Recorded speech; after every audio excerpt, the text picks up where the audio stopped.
Good to be with you. Thank you, everybody. So here's what happened. I got here, and they all said, we have a great crowd. We don't have time for the national anthem. I said, yes, we do. We have time for the national anthem, right?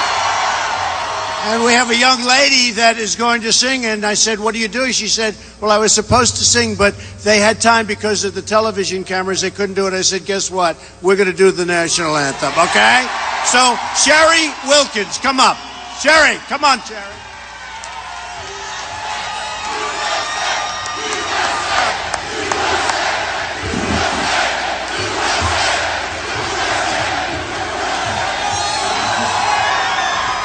Oh, say, can you see by the dawn's early light what so proudly we hailed at the twilight's last gleaming, whose broad stripes and bright stars through the perilous fight o'er the ramparts we watched were so gallantly streaming, and the rockets' red glare, the bombs bursting in air, gave proof through the night that our flag was still there.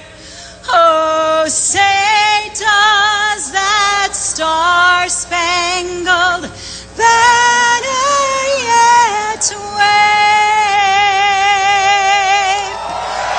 o'er the land of the free and the home of the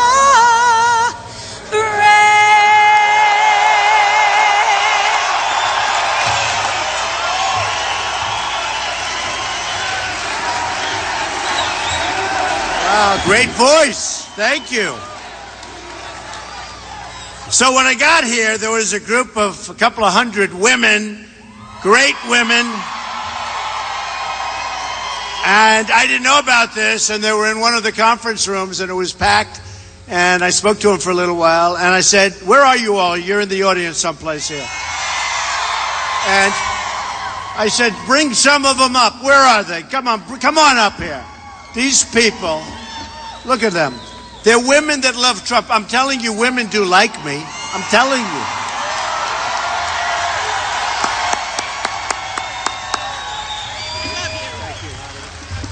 Say a word. Thank you. God bless America.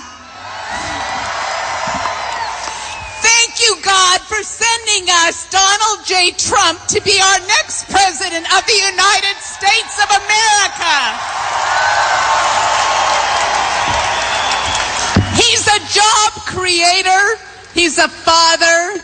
He's an American patriot. Thank you. So go have a good time, okay? Thank you. Thank you, everybody. Thank you, sweetheart. Thank you very much.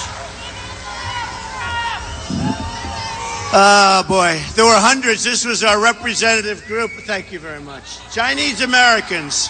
Chinese Americans. It's good. Hey, it's our leaders' fault. You know, it's not the Chinese fault. They do take advantage of us, folks, but it's our leaders' fault because we have leaders that don't know what the hell they're doing. Believe me. They don't know what they're doing. So, it's been an amazing few weeks. Last night we had the state of Washington. We got a tremendous number. And now we have more votes than ever cast in the primaries in the history of the Republican Party. That's big. That's big. And what we have is a movement. I mean, we have a movement. Last night, you know, we were in New Mexico, and it was beautiful. And we actually, you wouldn't believe it, to watch television. Within that arena, it was so It was like a love fest. It was beautiful. Packed place. And outside they showed some other things, but, you know, it's one of those things. A lot of flags. Thank you. Thank you. Oh, don't worry about it. Don't worry. Don't worry.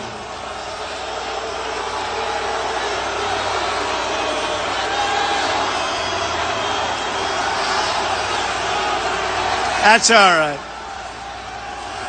The police will get them out. Hey, do we love our police? Do we love our firemen? We love our police. We love our firemen. They do an amazing job. They don't get credit for the job they do. So I began, and we had 17 people running for what we're doing right now today. And right now it's myself, and it was supposed to be Hillary watching us get to the convention. And then they said we may not even be able to finish in the July convention. We were going to need another convention in August. They didn't know what they were going to do, but it wasn't going to happen. And I said, I think they're wrong. I think we're going to make it easily. And boy, did I turn out to be right. Did I turn out to be right? And everybody said, the pundits, the geniuses back there, they all said that Hillary, as I say, crooked Hillary, she's as crooked as they come. She had a little bad news today, as you know, from some reports came down, weren't so good. But not so good. The Inspector General's report, not good. But I want to run against Hillary, I just want to run against her. Look, I don't know if you're going to be able to. It could be we're going to run against Crazy Bernie. That could be. Could be Crazy Bernie. He's a crazy man, but that's okay. We like crazy people. And I hear they want to put Biden in. I hear they're going to actually slip Joe Biden in, and he's going to take Bernie's place. No, I hear they want to slip in, because I will say the system is rigged against Bernie, 100%. All right, get him out of here. Get him out. Get him out. Get him out. Out, out, out, out.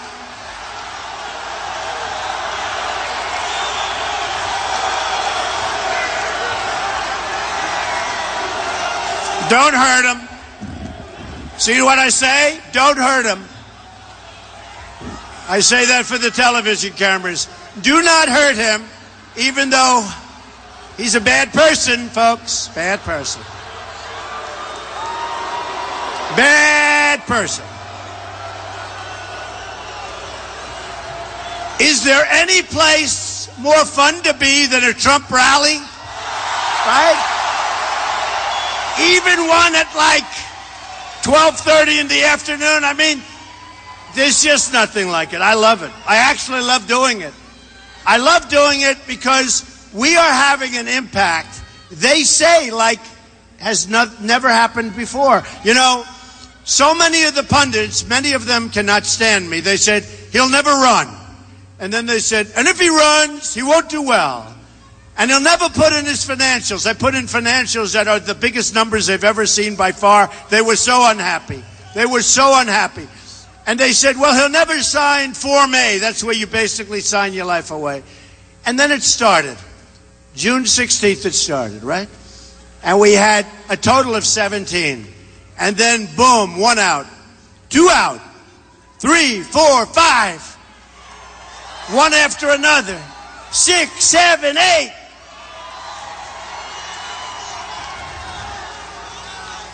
And then they said, oh, we better start taking him serious because, you know, I was the one that knocked out that first state. I did that single-handedly.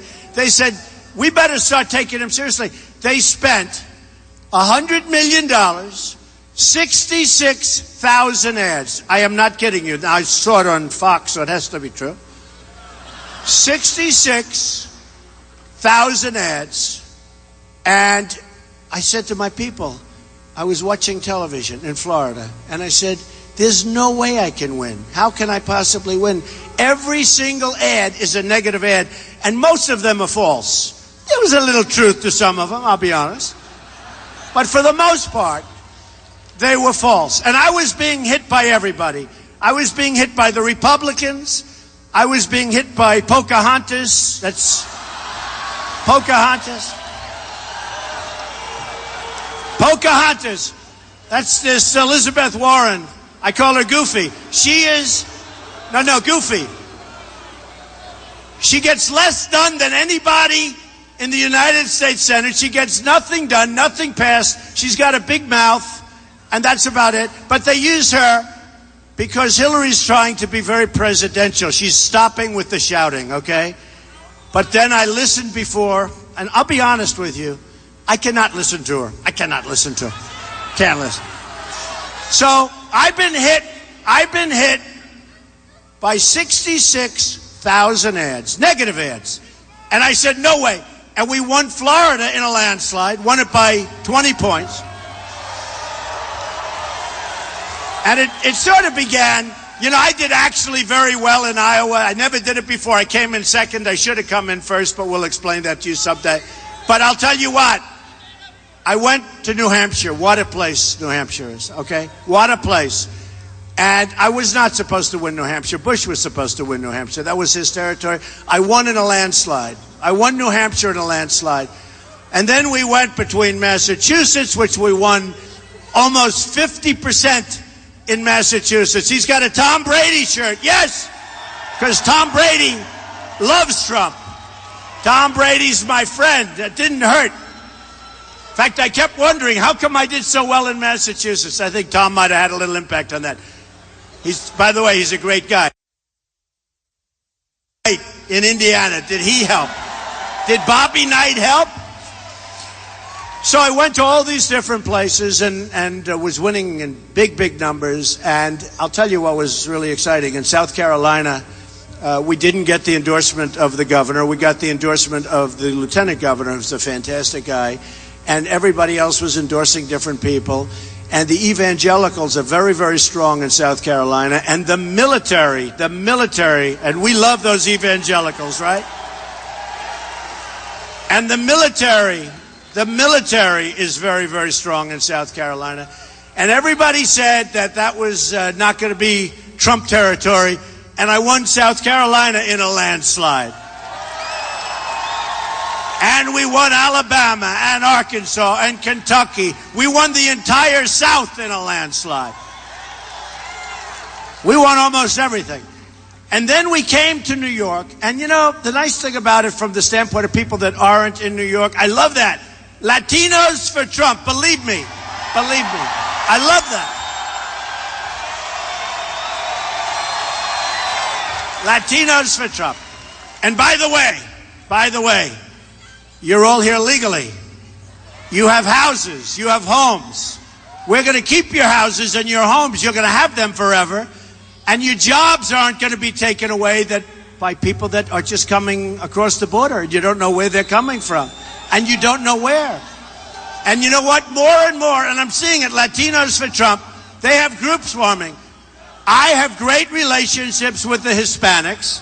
We're going to do very well with the Hispanics because I'm going to create jobs. And jobs is what this country needs. We need jobs. We need jobs. There's another one. Hispanic, look at that sign. I love that sign. Let me see that person. Hispanic, female, veteran. Three beauties. Three great words. That's so nice. Thank you.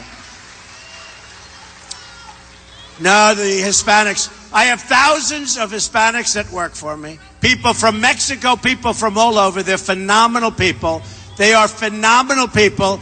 And what I'm going to do very easily, I do it naturally. We're bringing jobs into our country. We're not going to let other countries take our companies away from us so that everybody like Carrier, like Ford, like Nabisco, so all these people get fired. It's not going to happen anymore, folks. It's not going to happen anymore.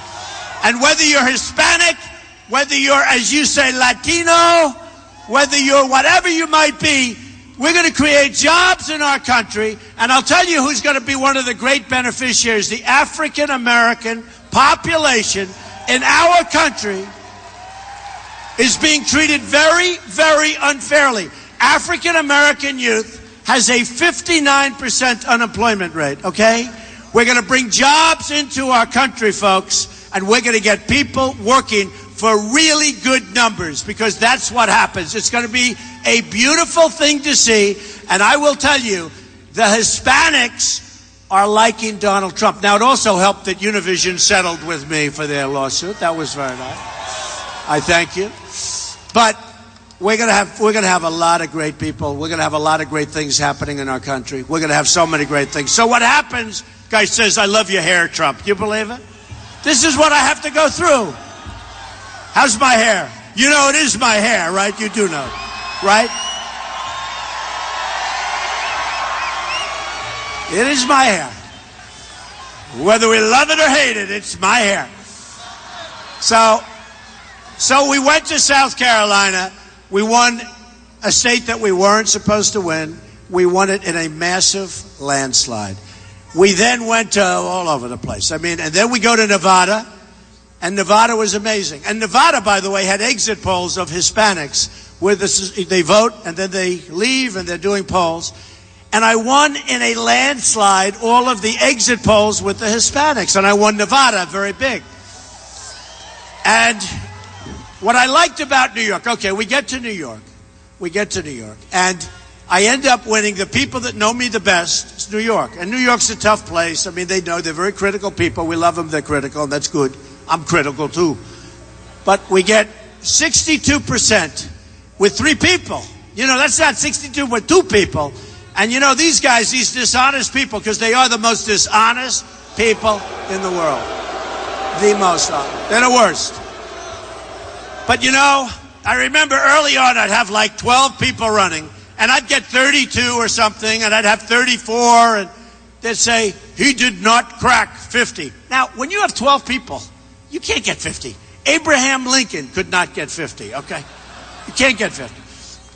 So we go and we win and we keep winning. And in New York, I won massively, won everything. And then we go to Pennsylvania, a state that we are going to do so well in November. We go to Pennsylvania, Maryland, Connecticut. We go all through the whole area. We had 5. Delaware, Rhode Island. We win all 5. We win every single county in every single state. Now the opposition is starting to get a little bit tired. But they said, don't worry, Indiana. That's the firewall, Indiana. So that's the firewall. So I got a little lucky because about a year and a half ago, Bobby Knight called me. I don't know Bobby Knight. But he said, Mr. Trump, this is Coach Knight. I said, Coach, you're the greatest. How many games did you win, Coach? 900. How many national championships did you win, Coach? 3. And he had the last undefeated team in college basketball. He almost did it twice. The year before, he had 1 loss. And he blames himself. He always says, tell them it was my fault. I said, I'm not saying that, Coach, okay? But he's great. He's tough. He's smart. And they love him in Indiana. So he calls me a year. I love you, too. He says, but we love you. I love you. But here's the thing. So in Indiana, I say, wow, Indiana, usually by that time somebody's decided. I said, wow, Indiana's a big factor. And a friend of mine comes up. He said, if you could ever get Bobby Knight to endorse you, that would be fantastic. I said, he called me at that time a year ago, and he said, you should run. He said, you're tough, you're smart, you're what we need, you love the country. He gave me a whole thing. And I wasn't even decided to do it. And I said, you know what? I think I maybe can find it. And forget about the iPhone stuff. I have a big stack of papers. I go like this. I lift it up, thousands of papers. I lift it up, and there's his number sitting right there. I don't know. That's from God, okay? It's Bobby Knight's number. And I call up Bobby Knight, and he goes, I've been waiting for you to call. So, and Indiana was the next week. Anyway, he's a great guy. And he came and he endorsed me, and we just won that state. We won with women, with men, with young, with old, with rich, with poor, with blue collar, with white collar. We won with everything. We won Indiana. And we won, by the way, big, for me, very important. We won with the evangelicals. You saw that. We won with everything. And then everybody said, okay, it's time to let Trump go and do what he has to do. And now I'm doing it. And we have a person running for office who is not equipped to be president.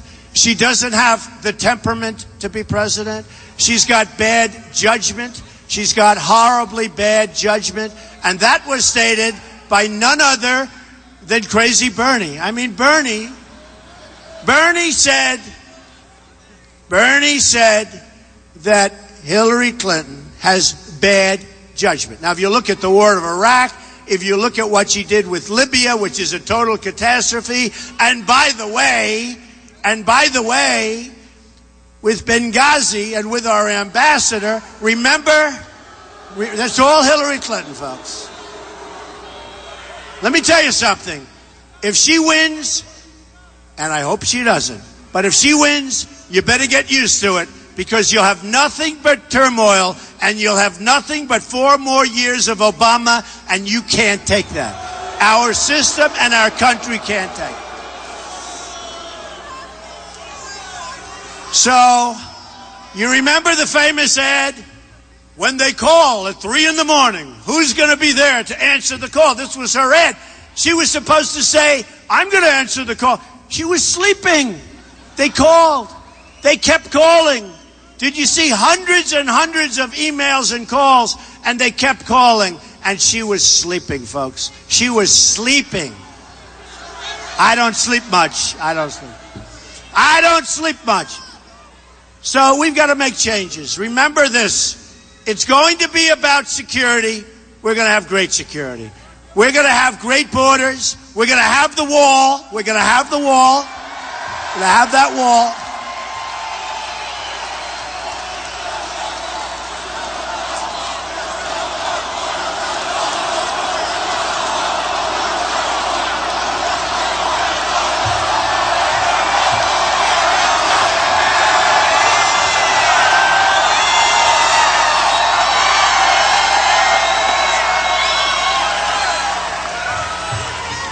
So, 2 weeks ago, the Border Patrol, these are great people, Border Patrol agents. These are people that know more about the border than anybody will ever know, other than, of course, Sheriff Joe Arpaio, who endorsed me, right?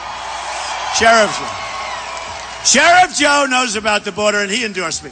And 2 weeks ago, I got a call that the Border Patrol wants to endorse you. They've never endorsed a candidate for president ever in their history. And 16,500 Border Patrol agents endorsed me. And when I spoke to one of the top people, I said, let me ask you this question, because it's very important to me, because I'm always flexible. Let me ask you this. It's a very important question. You're endorsing me, and you want to see it stopped. How bad is it? They said, Mr. Trump, you have no idea. We have the equipment. We have everything. We're told to stand back and let people just flow across like Swiss cheese, okay? I said to him, so I think we need the wall. How important is the wall? To the Border Patrol people. They said, Mr. Trump, it's absolutely vital. And actually, the one man said something that was interesting. He said, it's an absolutely important tool, maybe our most important tool to stop what's going on, Mr. Trump. So I felt good when he said that, because I don't want to be wasting a lot of time, folks. And you know what? If I didn't think it was going to work, I could turn that off in 2 seconds, and I think people would understand. But when I ask the people that know more about the border than anybody, how important is the wall, and they tell me it is absolutely vital, and in the other words, it's a vital tool. It's an important tool. It's maybe the most important tool that they can think of. We're going to build the wall. We have no choice. We have no choice.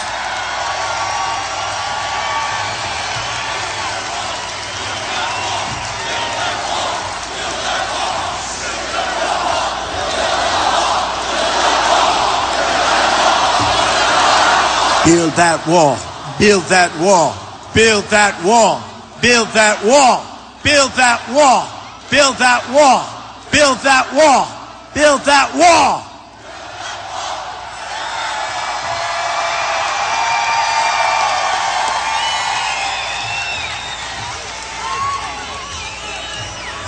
So, We're going to build it. Who's going to pay for the wall? 100%. By the way, 100%. So we have a trade deficit with Mexico. And by the way, I just said, the Mexican people are great. They're going to vote for me like crazy. The ones that are legally in this country, look, all these Mexicans, you're voting for Trump. I love the Mexican people. I love the Mexican people. But we have people that are in our country legally and they can't get jobs because other people are coming in and they're taking their jobs. And we have people, they lose their houses. There's so many different things happening. So we're going to do things properly. And we want people to come into the country, by the way, but they have to come in legally. They have to come in legally. So we go down the line, and I was so honored to get their support. And I started, actually, I have a structural engineer who's really terrific. I said, do me a favor. Let me see. I mean, this guy's got good talent. I mean, what I do better than anybody is build. I'm a really good builder. I build. In fact, I'm opening up. I took over the old post office, one of the most sought-after projects in the history of the General Services Administration, which is on Pennsylvania Avenue, right between Congress, right between the Capitol building and the White House, right smack between. I always tell people in real estate, if you can get the post office, you get the best location because they got there first, okay? So I got the post office. The old post office building, it's 1 year ahead of, think of this. It's 1 year ahead of schedule. We'll open in September. It was supposed to open up actually in much more than a year. I mean, to be honest with you, we're almost 2 years ahead of schedule. And I said, let's not say that because nobody even would believe it. But we're almost 2. But I say 1 year because I want to be I want to be respectful. But we're 1 year ahead of schedule, more than that. And we're under budget. And the building is much better than we ever thought. It's going to be one of the great hotels of the world. And General Services Administration, by the way, totally professional. These are great people, totally professional. We have great people in our country. We have phenomenal people in our country. We have bad leadership. We have people that don't know what they're doing. But we have great people in our country. So we're going to build, thank you, we're going to build the wall. And the one thing, look, what I maybe do best, I think my biggest strength, other than the economy, and which I seem to be winning every single poll, and jobs. But I think my biggest strength is going to be national security. I think it's going to be the military. And that relates also to our economy, because we're defending nations all over the world, and a lot of these people take advantage of us. We're defending them. And the press, because they're so damn dishonest, they're the most dishonest, I talk about it. And I give the answer. I say, no, I want to defend Japan. I want to continue. But they have to continue to pay. They have to pay us a fair amount. I love Japan. I love Germany. Although they are ripping us off big league with devaluation, but we won't talk about that.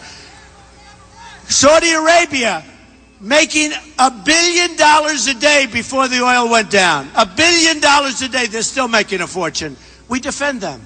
How stupid are we? We defend them. And all we have to do is say, you got to help us out, folks. We owe $19 trillion. We want to continue to defend you. And here's where the press leaves me. They always say, I'll give you an example. You have South Korea. Every time this maniac from North Korea raises his head, all of a sudden it turns out to be like, we send our ships, our planes, our soldiers. We've got 28,000 soldiers on the border right now between North and South, right? And every time something happens, they pay us a fraction of what this is costing us. Now, anytime you order a television or you order almost anything, it's coming out of South Korea. It's certainly coming out of that area, but it's coming out of South Korea. You order television. I order thousands and thousands of televisions a year. I mean, the only bidders I have are LG and Samsung and all these companies, and they make a fine product and all that stuff. We don't even I don't think we make televisions anymore in this country. I would love to find a company that made televisions. We don't make anything anymore, folks. We have lost, we're losing our base, we're losing our manufacturing, and it's disgraceful. So what I said is this. They got to help us out. Now, I want to continue to defend Japan. I mean, look, I got to continue. But when you make a deal, you always have to be prepared to walk. So one of these politicians, they're dumb people. One of these politicians said the other day, I thought it was amazing, tell them we'll never leave them. You must say that we'll never leave them. And I heard him make a speech. We will never leave you, Japan. Well, if you say that, why the hell would they pay up, right? I listen to this moron, and I say, he's saying you never leave. You have to be prepared to leave. And maybe we have to leave. And you're right. And maybe Japan has to defend themselves, okay? Then I heard a general on television. He said, Donald Trump is wrong about this. Don't you understand that they pay for 50% of the cost of their defense? So I get a call from one of the papers. They say, well, he says that Japan is paying for a big portion. I said, what portion? 50%. Then I actually saw the guy on television. I said, why aren't they paying for 100%? Why 50? No, seriously. Why? And this general was so strong for them. Doesn't he understand that they pay for 50%? Now, if they say 50%, you know it's much less than that, okay?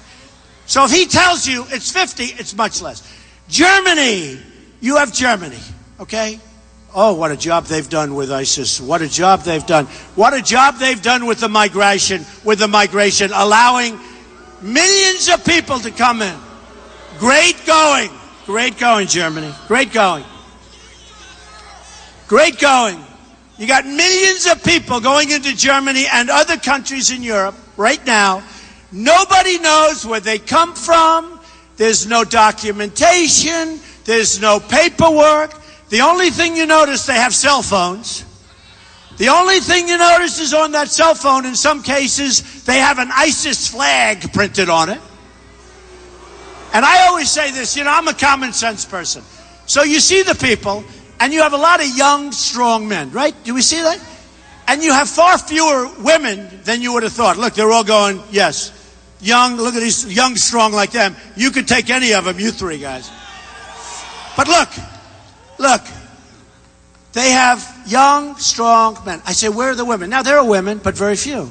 There are children, but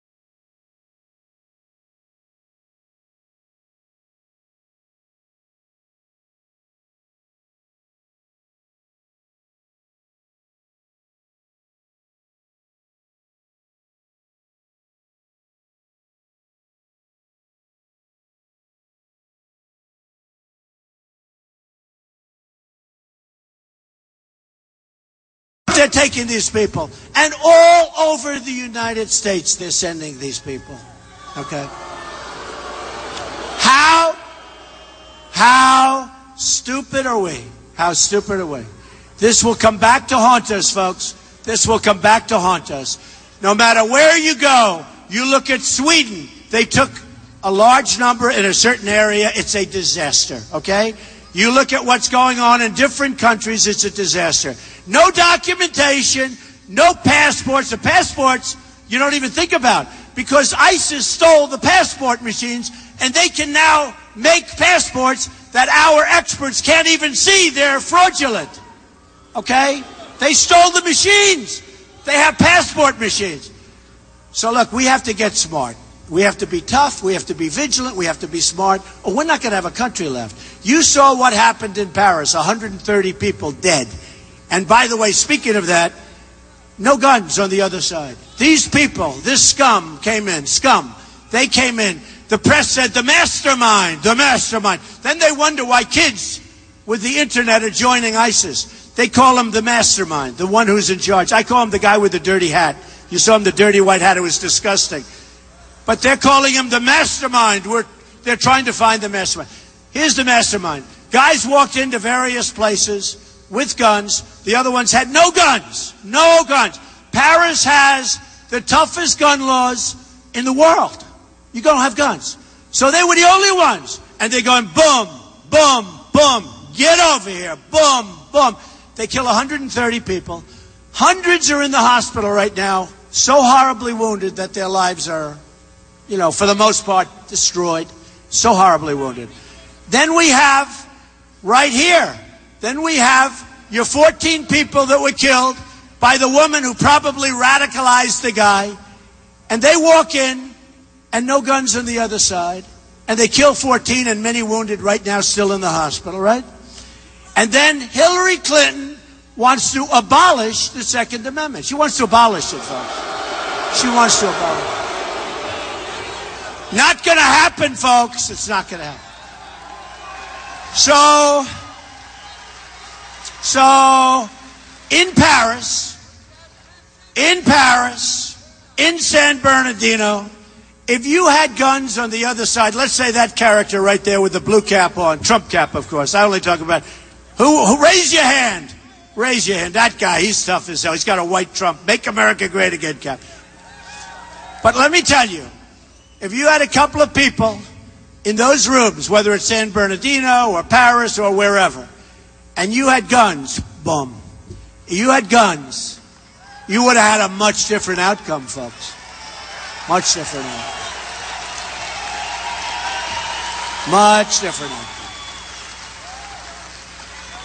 And it's possible that when they see guns, no more gun-free stuff, right? Gun-free zone. Oh, gun-free zone. Great. You know what that is? That's like candy to a bad person. Gun-free zones! That means, come on, that means nobody can protect themselves in those rooms. How about the 5 soldiers they killed a year ago? These are master soldiers. These are great soldiers. One of them was one of the great marksmen in all of the armed forces. Put your guns away. It's a gun-free zone. This whack job walks in and kills all 5 of them, right? Gun-free zone. So I will tell you, we are going to protect our Second Amendment, all right? We're going to protect it.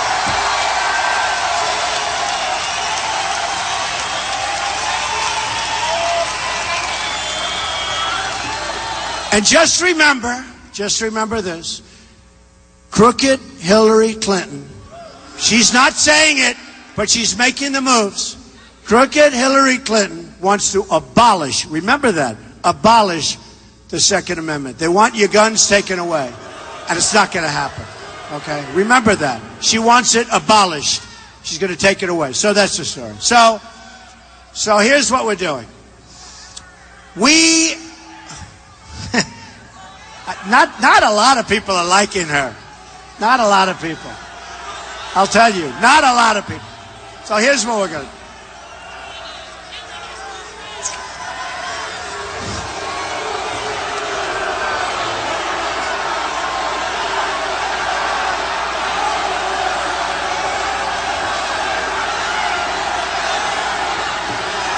All right, forget it. Okay, so here's the story, folks.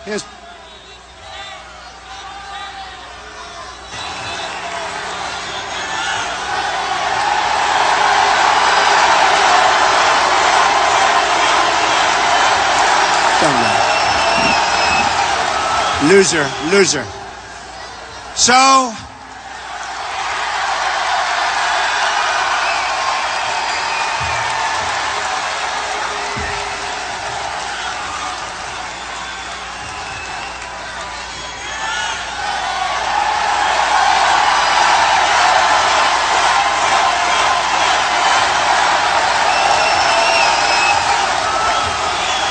I'll tell you something.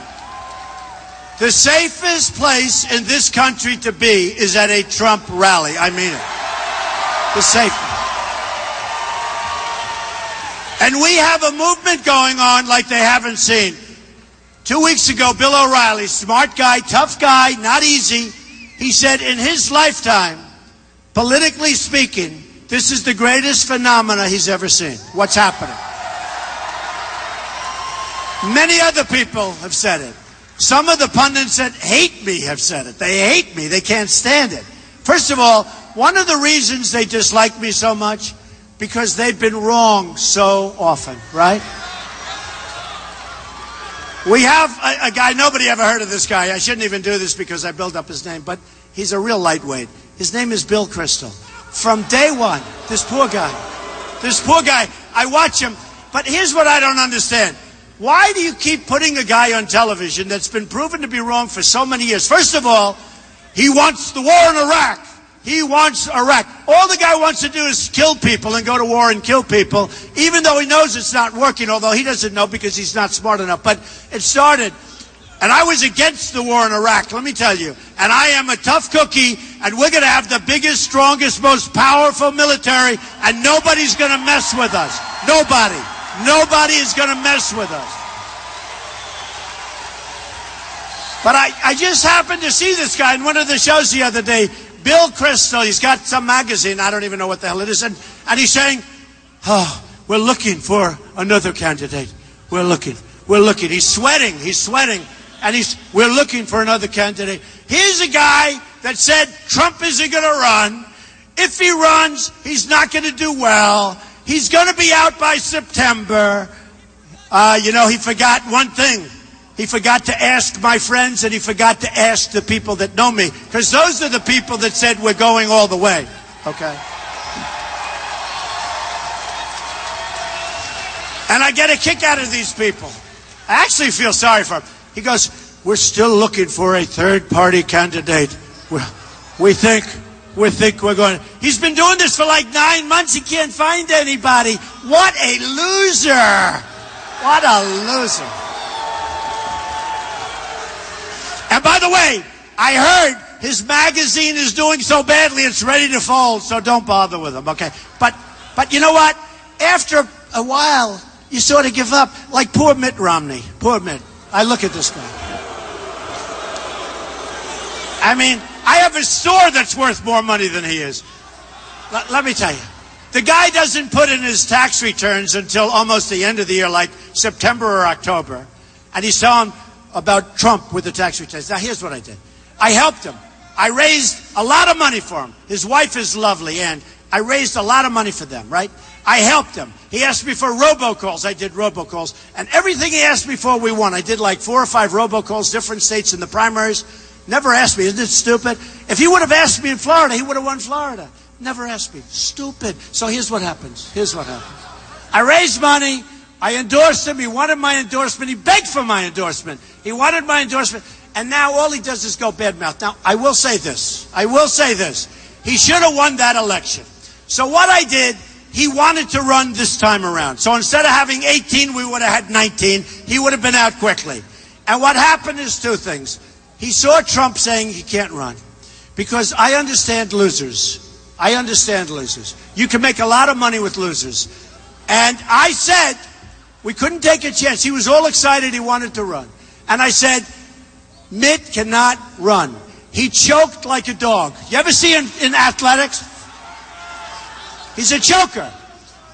And you know the truth? I hate to say it. I hope we don't have too many in the audience. Once a choker, always a choker. And I was nasty about it. So now, as retribution, Donald Trump shouldn't run, and he walks like a penguin onto the stage. You ever seen it? Like a penguin. But it's all right. Who knows? Hey, look, I got a call from Lindsey Graham, and he couldn't have been nicer. You believe that? If I can get a call from Lindsey Graham, I can get a call from anybody. Maybe Mitt will call me one of these days. But you know what? Here's the story. Rick Perry, good guy. He said the worst things about me. He was going saying the worst thing, and I always liked him. This politics is a dirty business, I have to tell you. And I've never seen people able to pivot like politicians. So I get a call that Rick Perry, governor of Texas, good guy, good governor.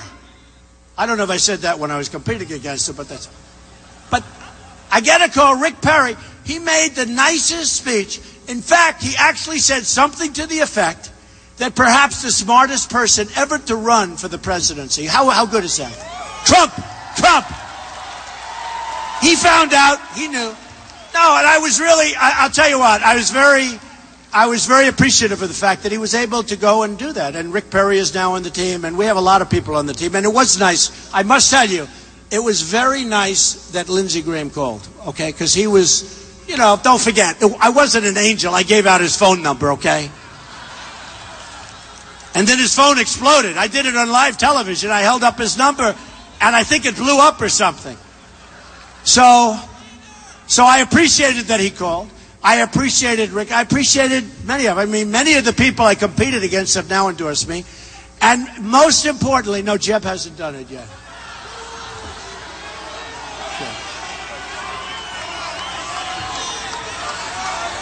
He will get a burst of energy and he will do it. Believe me. Telling you. Needs a little more energy. Now, Jeb has not been nice. Jeb isn't it. Jeb was in Europe and he was talking about me. He didn't think that in Europe I'd get the word back, but he was talking bad on television about me. So anyway, so I talk badly. If they talk badly, you talk badly. That's the way it works. Somebody just came up to me outside. They said, you know, Donald, you're going to be the next president. But, well, very smart person. I'd love to tell you who. Everybody knows him from this area. Really a tremendous person. Very successful. Said, Donald, you know, you're going to be the next president. But would you do me one favor? And he said, would you be nicer to people? I said, I am nice. I'm a nice person. I love people. He said, no. You hit back too tough. You really should be nicer. You should be nice to everybody. I said, let me tell you. It's wrong. I said, listen, let me just tell you. If I was nice to everybody, I wouldn't be here today. I'd be watching television like they are. I had to do it. Now, if and when I win, I'm going to be very nice, because then it's a question of good management. I will get along with other countries far better than we get along right now. We're going to get along great. Other countries are going to treat us with respect. They're not going to devalue their currencies. So we have trade deficits of $505 billion, or Mexico. So we have a $58 billion a year trade deficit. And Mexico, as you know, they're taking all of our companies. They're taking a lot of our companies. You look at Carrier Air Conditioning. You look at Ford. You look at Nabisco. You look at hundreds of companies. We're losing our jobs. And I have to tell you, I hate to do this to you because I love this area. Do you know my big project up the road? You know my big project in Palos Verdes, right? One of the great pieces of land in the world on the Pacific Ocean. And I don't mean like on it like we have a view. I mean like on the Pacific Ocean.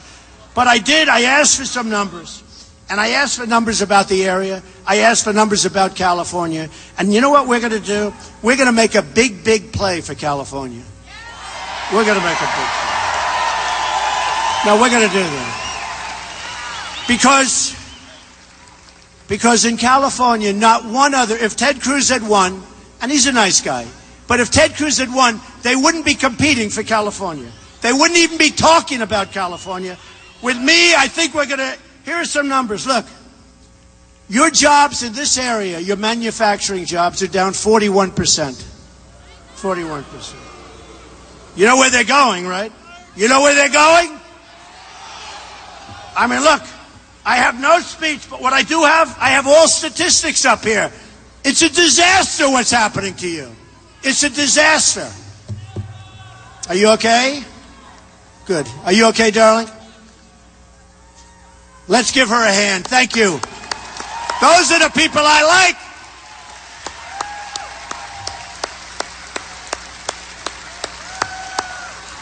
You know, some of the people I saw on television, they've been here since like 6:30 in the morning. Man.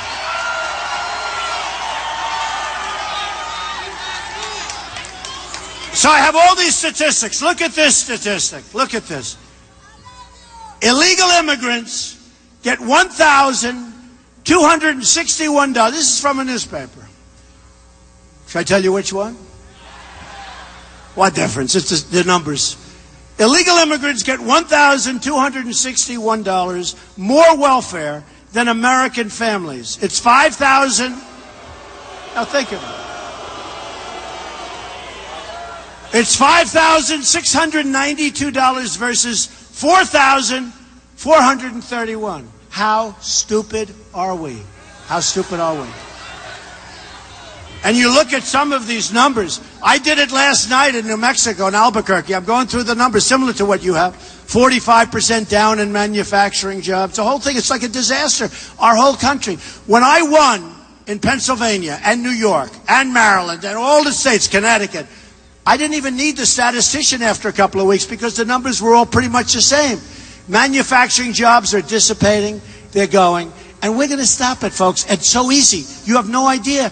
If they leave, they have consequences, okay? If Carrier decides to leave Indiana, or if one of your companies here that employs a lot of people decide to move to Mexico, we will talk to them and we will say, good luck, but you're going to have consequences. You're not going to make your product. You're going to fire all these people. You're not going to pay any more taxes, and you're going to make your product across the border, and you're going to sell it to us, and we're not going to tax you. No, that's not the way it works. You're going to get taxed.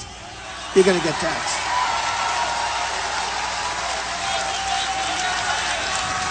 And believe me, we'll stop it. As an example, let's say, and I'll tell you, the Carrier deal, I've been talking about that for 8 months.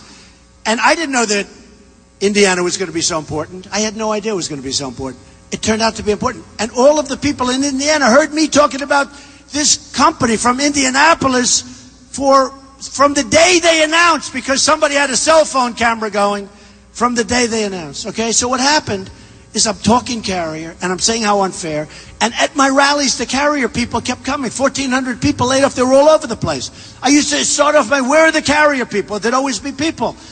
And they loved the fact that I was real. They loved the fact that I was doing it from the beginning. They started bringing it up, my opponents, 1 day prior to the vote and 2 days prior to the vote. People are smart. People know. Now, let me tell you, our government has been working on the problem of companies moving out for 6 years, 7 years. It's a plague. It's a tremendous problem. You know what they've come up with? How about some low-interest loans? They don't need money. And a couple of companies, they actually took the money, and then they left anyway because we had such bad lawyers. They took the money, and they left. So here's what's going to happen, folks. We go to that company, Carrier, or Nabisco, or whoever you want, and we say, wish you luck, enjoy Mexico, or wherever the hell you're moving. But if you come back, you're going to have a 35% tax on every unit that you sell into this country.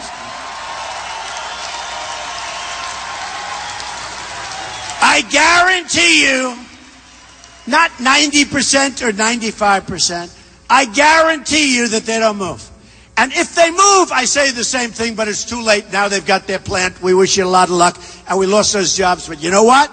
We're going to make a hell of a lot of money because we're going to take tax.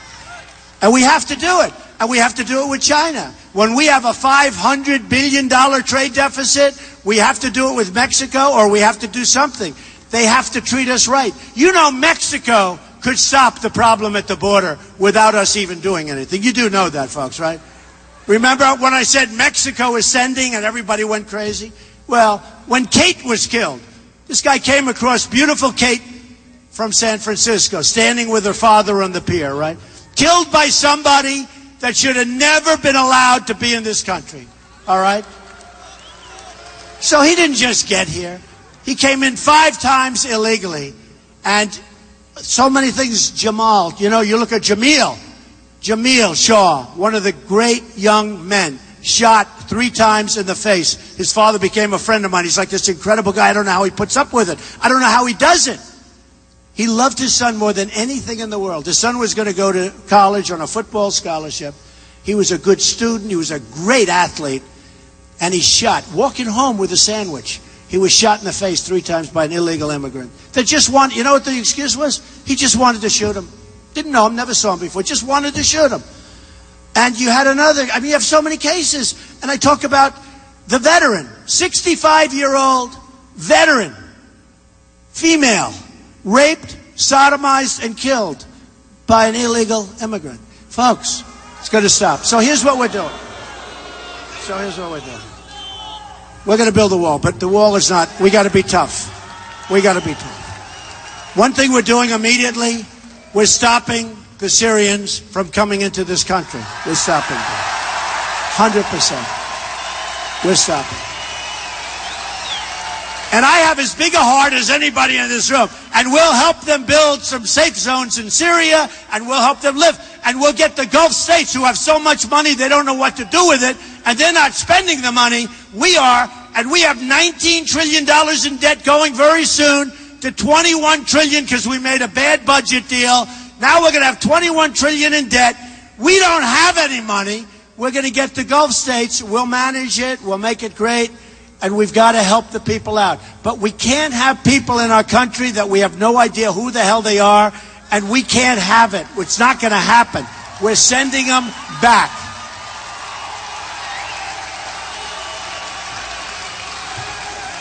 So just in closing, I want to tell you, we're going to terminate, as you know, Obamacare, and we're going to come up with something so much better. We're going to end Common Core, and we're going to have our education be low.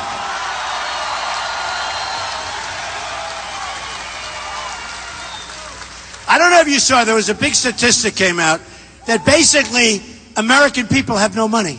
If you have a problem, unbelievable, much less than $1,000, and if you have a problem, there's no way you can handle the problem.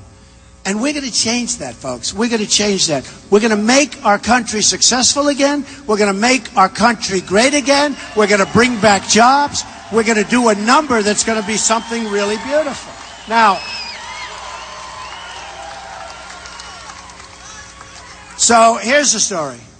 So important. You know, we have an election coming up in a couple of weeks, and we've already broken the record. So I hope you get out and vote. You vote for me. The competition. I mean, other names are mentioned. In all fairness, last night, the state of Washington, many other names were mentioned along with mine, and we got a tremendous percentage. I don't know, almost 80%. That's really good.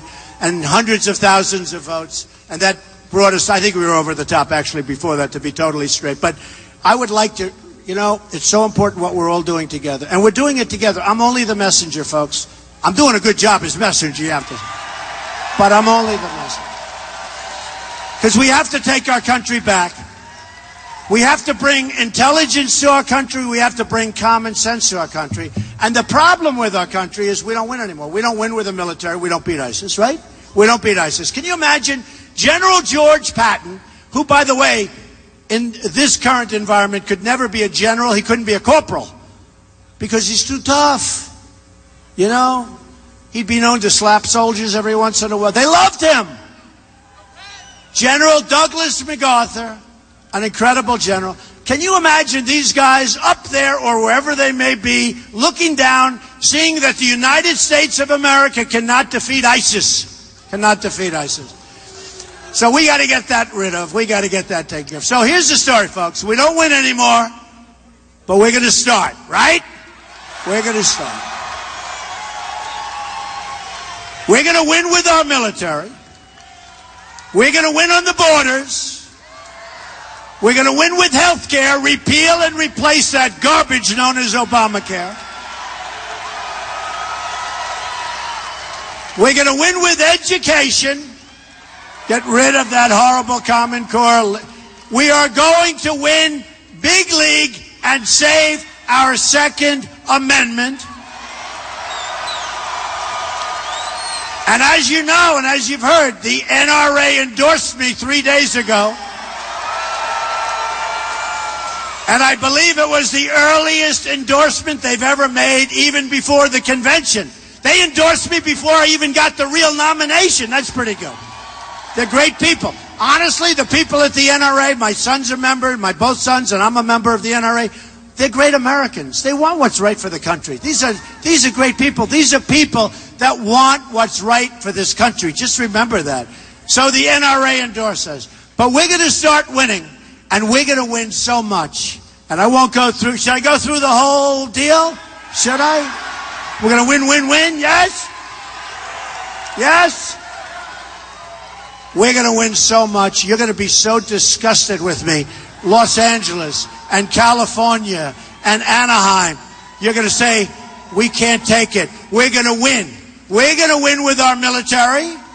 We're going to win on the borders. We're going to win with trade. We're going to win with health care. We're going to win on the Second Amendment. We're going to win with education. We're going to win, win, win. you're going to say to me, Mr. President, we can't stand it anymore. We're winning too much. We can't take it. And I'm going to say, I'm sorry. We're going to keep winning because we are going to make America great again. I love you. Thank you, Anaheim. Thank you. Thank you, everybody. Thank you very much.